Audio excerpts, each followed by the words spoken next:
queridas irmãs. Estamos aqui para mais uma prática da Evangelho Terapia. Essa casa de amor que nos acolhe, que é o Centro Cristão Espíritas e Coorta, vem nos oportunizando, através da Evangelho Terapia Online, essa prática, buscando sempre no Evangelho do nosso Mestre Jesus a bússola e o caminho para nós nos encontrarmos conosco, para que através das reflexões que o nosso Mestre nos envia, através de seus discípulos, através dos amigos espirituais, nós possamos encontrar em nós aquilo que deveríamos fazer e muitas vezes não fazemos, para que o nosso espírito evolua e assim consigamos cumprir o nosso propósito divino. Sempre que buscamos o nosso Mestre, aprendemos com ele que devemos sintonizar os nossos corações. E sintonizar os nossos corações implica em olhar para dentro de nós, sintonizar os nossos corações com ele, com os ensinamentos dele. Significa olhar para dentro de mim e me perguntar o quão próxima eu estou dele. Quando eu me pergunto, eu tenho reflexionado sobre as leis que ele me diz, que ele me fez conhecer através daquilo que ele deixou, através das mensagens dos amigos espirituais.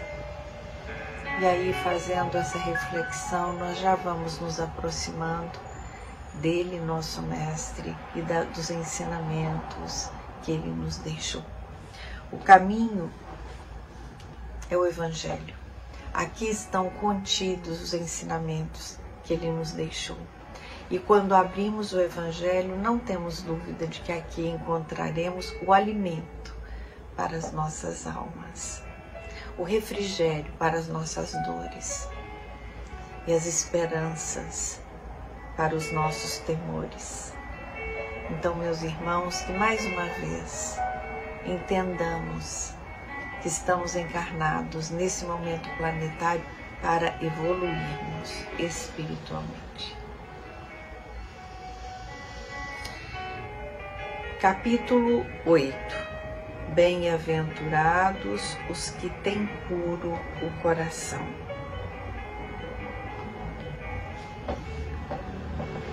Item 5.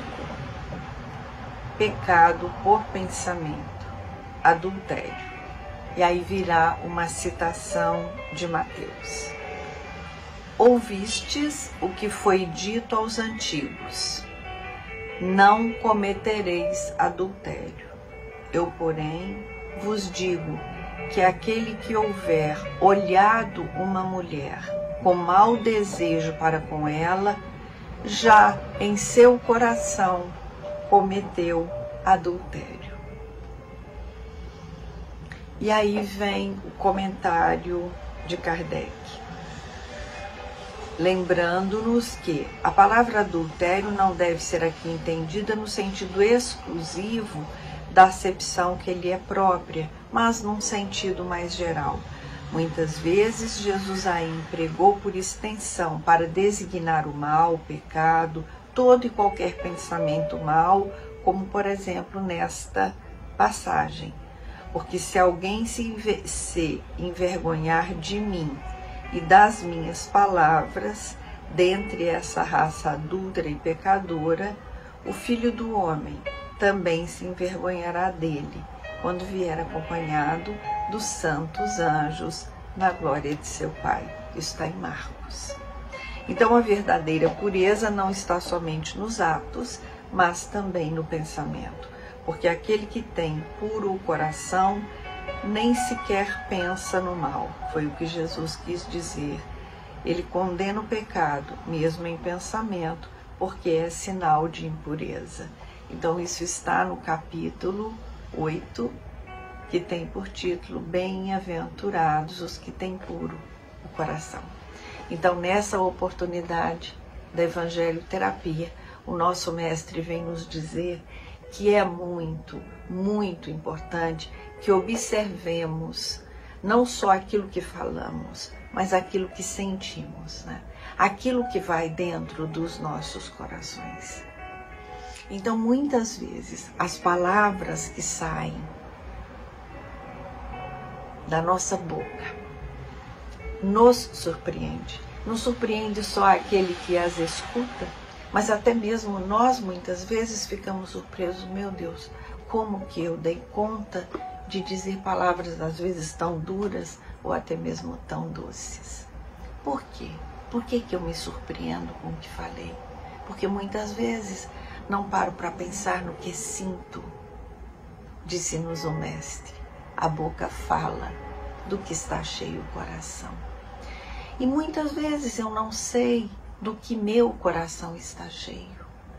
Não paro para observar se a minha irritabilidade, que muitas vezes julgo vir do externo, vir de fora, mora em mim.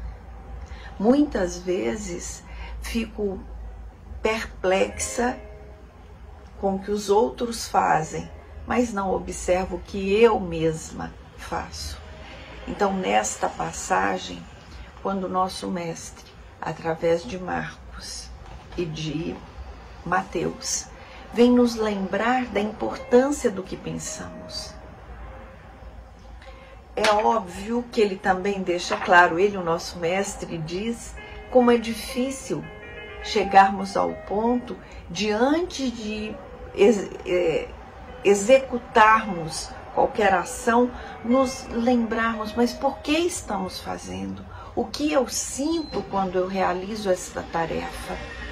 Então, vamos sair do automático, vamos prestar atenção naquilo que fazemos, com que intenção fazemos. As palavras, elas são cobertas do sentimento que temos dentro de nós. Muitas vezes, palavras simples, de significado simples, elas nos confortam, porque elas estão envolvidas em sentimentos e energias tão fraternas que somos capazes de nos alimentar desta energia que nos é doada por esse irmão de forma amorosa. É isso que o nosso Mestre vem nos dizer nesta Evangelho Terapia. Preste atenção em você. Quantas vezes a nossa preocupação é muito grande com aquilo que dizemos, mas o que eu vou falar? Como que eu vou avisar? Como que eu vou dar essa notícia? Como que eu vou conseguir falar aquilo que estou precisando? É importante isso? Claro que é importante. A forma também é importante. Mas o nosso Mestre vem dizer qual é o sentimento. O que você sente? O que verdadeiramente você deseja que o outro sinta, saiba, no momento em que você está dando esta notícia ou você está compartilhando com ele o seu saber. Por isso ele vai nos dizer que também pecamos por pensamentos, não só por atos. Então ele traz para mim a responsabilidade que eu tenho sobre os pensamentos que eu formato. Lembrando que quando eu penso, eu vou formando uma egrégora, eu vou formando um campo eletromagnético, eu crio uma psicosfera que vai estar sempre ajustada com o meu sentimento. Então, que possamos, hoje, em todos os dias das nossas vidas, antes de fazermos algo que muitas vezes é uma obrigação que temos que cumprir, mas vamos nos perguntar qual é o meu sentimento, o que eu sinto ao realizar isso, o que eu desejo verdadeiramente que aquele que está me ouvindo sinta. O que eu verdadeiramente desejo passar para ele. Às vezes eu nem vou conseguir, mas é o meu desejo. E em mais essa Evangelho Terapia, eu desejo para mim e desejo para vocês que busquemos sempre em nós, as correções, que as críticas sejam feitas a nós para que nós possamos melhorar, não para que nós tenhamos a nossa autoestima comprometida. Não, eu quero me ver, Eu quero primeiro ver as minhas dificuldades, porque as dificuldades do outro pertencem ao outro. As incompetências do outro pertencem ao outro e as minhas.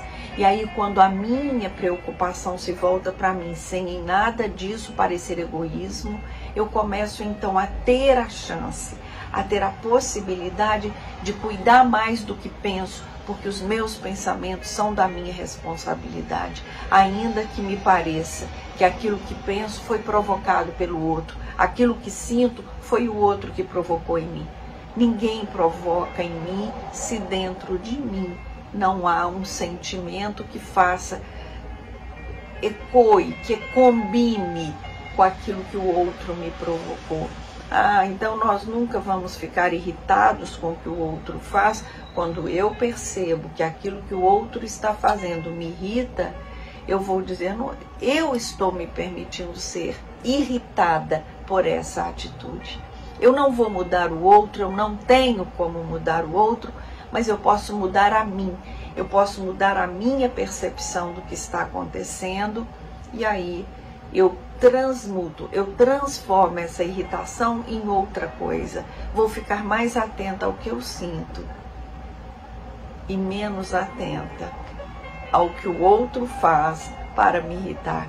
Eu sou dona e senhora e responsável por tudo aquilo que sinto. E que possamos assim, com todas as ferramentas que o nosso Mestre Jesus disponibiliza para nós, com o Evangelho, nos tornarmos mais conscientes de quem verdadeiramente somos, de quais são as necessidades que o Espírito que habita esse corpo, o Espírito que serve desse corpo e precisa evoluir, o que ele tem que aprender? O que eu preciso aprender enquanto Espírito imortal com as experiências que a vida, que esta vida tem me proporcionado? Assim, desejo a vocês muita paz e muita luz e que o nosso Mestre continue sendo Jesus.